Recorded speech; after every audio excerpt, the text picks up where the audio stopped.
Yo, what up, guys? This is your boy Kofi with Kill Sports Talk, man, back at with another video. And guys, the NBA trade deadline has just passed today. Giannis Antetokounmpo is still with the Milwaukee Bucks. Jaren Jackson Jr. got traded. I mean, a couple of stuff during the NBA trade deadline. We're gonna be talking about the Bulls. That's gonna be we're gonna get to the Bulls, but around the NBA, some NBA trades that happened so far.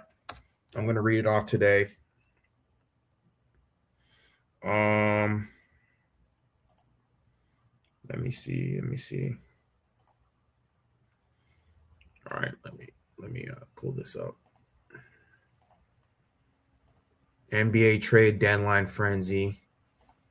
All right, okay. So here's NBA trade line transactions. So Thursday, February 5th, which is today, the Toronto Raptors acquired Chris Paul from the Los Angeles Clippers today. Lonzo Ball was traded to the Utah Jazz for some draft considerations from Cleveland Cavaliers. And they also acquired Chris Boucher and draft considerations from the Boston Celtics. Other stuff that happened, of course. Of course, February 1st, you already know about the Dario Saric. February 1st, DeAndre Hunter was acquired by the Sacramento Kings from Cleveland and sent guards Keon Ellis and Dennis Schroeder to Cleveland and Dario Saric and draft considerations to Chicago. That was a three-team trade between Cleveland, the Bulls, and Sacramento Kings. Cleveland acquired guards Keelan Ellis and Dennis Schroeder from Sacramento and sent DeAndre Hunter to Sacramento in a three-team trade, waived Luke Travers. Of course, the Bulls acquired Dario Saric from Sacramento in a three-team trade and waived Javon Carter. Then the next day, speaking of the Bulls again, they acquired Mike Conley Jr. and Jaden Ivey in a three-team trade between the Detroit Pistons and the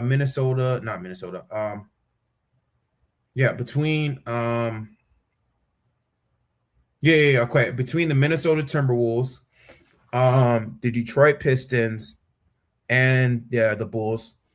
The Pistons acquired Kevin Huerter. I'm still kind of pissed off about that one.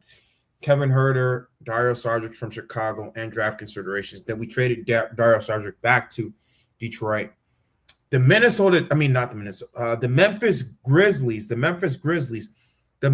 Grizzlies. Yes, the Jazz are so back. Y'all got Jaren Jackson Jr. The Memphis Grizzlies acquired Walter Clayton Jr. For Taylor Hendricks, George Niang, Kyle Anderson, and draft considerations from Utah Jazz in exchange for guards Vince Williams, John Conchar, center Jock Landale, and superstar forward Jaren Jackson Jr.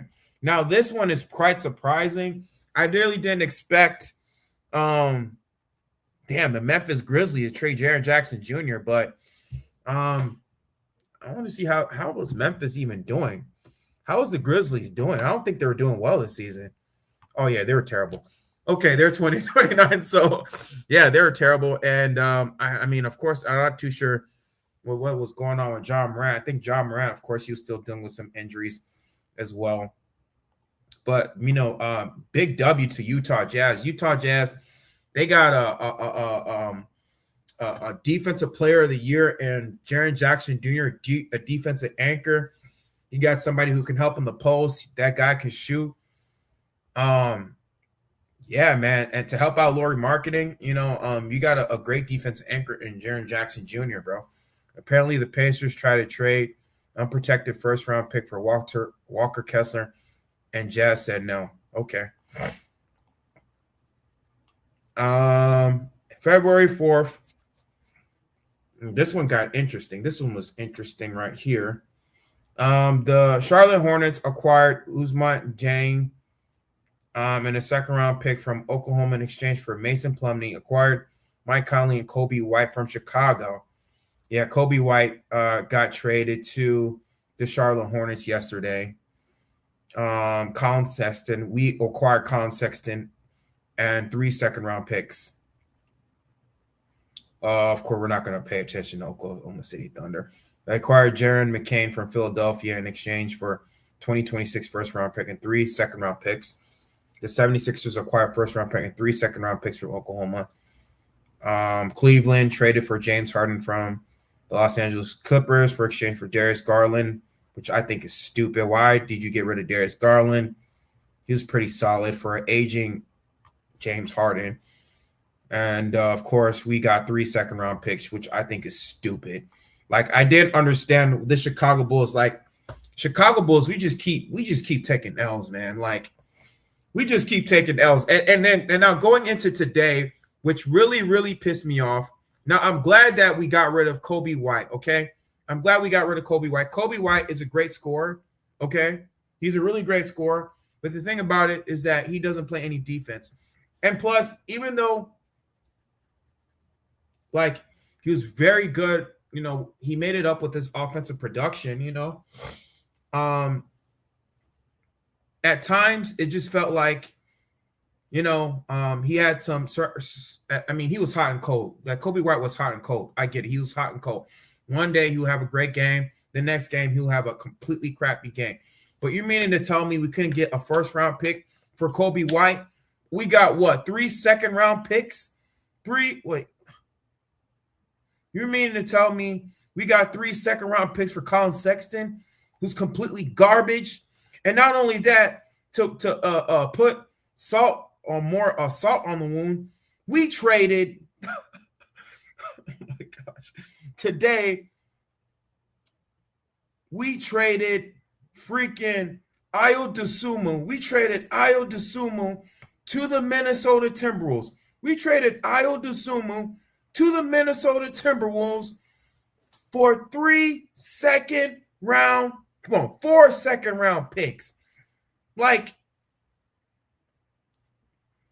tell me if I'm wrong, guys. This, in my opinion, I think Chicago Bulls have one of the worst front offices in the NBA today. Literally, we have one of the worst front offices in the NBA today. We have one of the worst owners in the NBA today. We have one of the worst front offices that I can even remember. Like Gar Forman and John Paxson were not this bad at all. They weren't this bad. And prior to that, I mean, of course, we had Jerry Krause, you know, prior to them. But damn, bro, like, you mean to tell me we couldn't get no first round picks out of these, bro? Like, literally. Like, and this is why we keep going through mediocrity every single year. Like, us Bulls fans deserve better, bro. Like, and I would assume he's a hot commodity. The dude is like a 3-and-D play, not 3-and-D, but like he's a great point guard. He could play point. He could play the 2 guard. He could play the point. He could play the 2 guard. He has great defense. Let's not forget that he could shoot 3. He's a 42% shooter from downtown. And now that Ayo Dosunmu, like, literally, the Minnesota Timberwolves literally fleeced us. Minnesota Timberwolves got a great guard. Like, the Timberwolves, they're NBA contenders this season. Like, they're looking like they're going to be NBA contenders. Now you got a backcourt that's going to consist of Ayo Dosunmu and Anthony Edwards. That's going to be a deadly tandem between those two. And not only that, you got Rudy Gobert in the middle, and then you also got who's that other guy? One of their forwards. Forgot his name. What's that dude's name? You got Julius Randle. Who's solid. What's that other guy's name? Oh my God, I'm blanking out. Jaden McDaniels. Yeah, Jaden McDaniels. He's a solid player. He's a nice 3-and-D type of player. He can shoot. He can score whenever he wants to. Jaden Daniels, he's also very solid. You got a Rudy Gobert, a multiple-time Defensive Player of the Year. Julius Randle is also very good. He could score at will. He's averaging 22 points per game this season. Then you got a backcourt tandem of Ayo Dosunmu and freaking Anthony Edwards. If that doesn't scream NBA title contenders, I don't know what is, man. Like this is Minnesota Timberwolves' chance to really compete for the NBA Finals, man. Like that team is deadly, bro. And now that you got a guy in Ayo Dosunmu who could play defense, who could shoot from the three, he could guard 1 to 3. I mean, dude, that team's gonna be deadly, bro.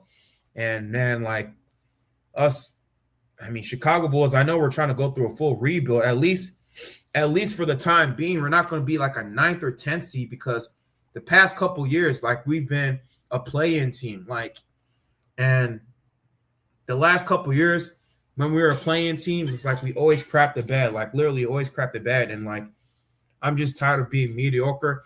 The only really positive thing is that we're going to go through a full rebuild. That's the only positive thing.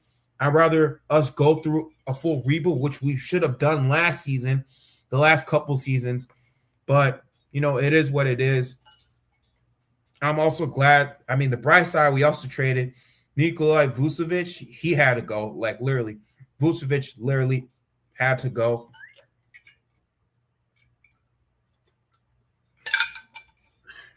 Drink my water. Vucevic had just had to go. Like, literally, he was like a net negative. He really didn't contribute much to the squad. And now that this team, I think we got like multiple guards. We got Colin Sexton. We got Anthony Simmons. Like, I mean, literally, our squad is going to consist of like Tyus Jones, like Anthony Simmons, Colin Sexton, Patrick Williams. And we also traded for this one. Who do we also trade for? We also traded for this center from the Suns. I forgot his name. I think his Richardson. Let me see.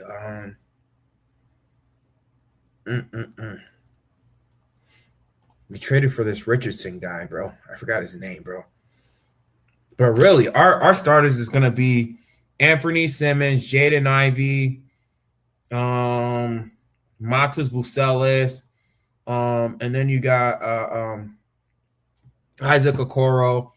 And then in the our forwards and center is going to be Jalen Smith and Matas Bucelis, bro. But man, dude, like I don't know, man. I know this draft is really going to be it's going to have like some stars. Some from what I've heard, they're going to have some generational type talents in this draft. So that's the positive thing, bro. I'm just praying, bro. I'm just sick and tired, bro. Like we could have gotten multiple first round picks. Bro, we could have gotten a first-round pick for Kobe White. We could have gotten a first-round pick for Ayo Dosunmu. At the least, bro, an unprotected or a protected first-round pick. We couldn't got that, but we got fleeced, bro. Like, I don't know. Like, you look at teams like the Oklahoma City Thunder, and you wonder why they're so good. Sam Presti, top-notch GM, does a great job. And then we have AK and freaking Mark Eversley, who are clearly crapping the bed, making my team, my Chicago Bulls, look like crap because the ownership just doesn't care about winning. They don't care about winning. They don't. And us Bulls fans, we need a boycott. We need a boycott freaking this team, bro. We need a boycott, bro. We need to stop going to these games. We need to stop buying merchandise from this team, even though I'm wearing one. But it's terrible, bro. Like, and I love basketball. Don't get me wrong. I know this is mainly a Bears channel. This is Chicago Bears channel, but prior to me, before I really was even a Bears fan, I was a Chicago Bulls fan, bro. Like I grew up in the 90s, bro, watching, Michael Jordan. I vaguely remember it, but and then watching Derrick Rose play, which I'm going to be doing a reaction video to the Derrick Rose retirement thing. I'm going to be doing a reaction, and then I'm also going to be doing the reaction game when they face the Boston Celtics probably tomorrow. But man, dude, like Like that, and the Chicago Bulls is partly one of the reasons why I played basketball. You know, I played basketball going all the way from elementary. No, I'd say no. Yeah. From mainly middle school, elementary school, all the way up to college. You know, they're the reason why I played basketball. And why I love that sport. And I still kind of play it from time to time. I don't play it as much, but I mainly do like sports content, mainly Chicago Bears content. But I mean, I love the Bulls. I love this team. I patterned my game, from Kobe Bryant, and from Derrick Rose. I love Derrick Rose growing up too.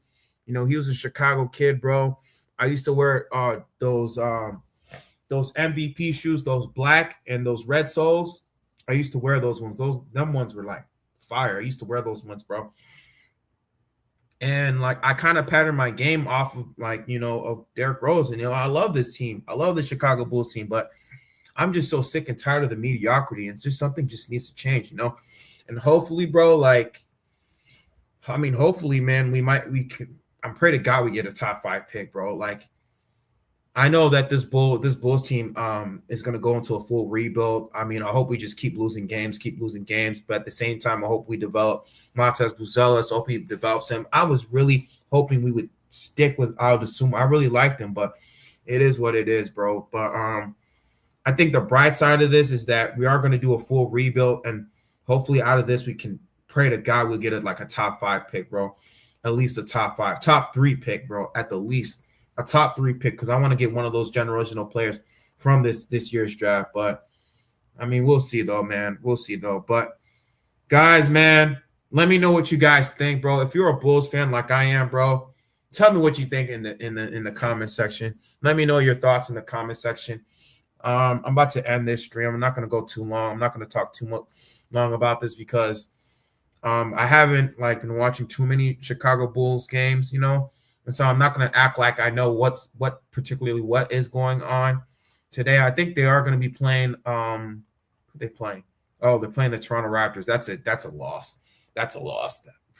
Oh, they're about to start in the next 30 minutes. But he said the young bull is on the Bulls' absolute cinema. Okay, the GOAT. Thank you, bro. I appreciate it, bro. Appreciate it. But man, dude. Yeah, man, dude. I'm gonna end this stream though, but stay tuned for my reaction. I will be doing a reaction to the Derrick Rose retirement and the Chicago Bulls Boston game, that retirement party, the whole thing, the Chicago Bulls versus Boston Celtics when they had the Derrick Rose retirement ceremony. But yeah, guys, this is your boy Kofi, and yeah, man, I'll see y'all later. All right, guys. Peace.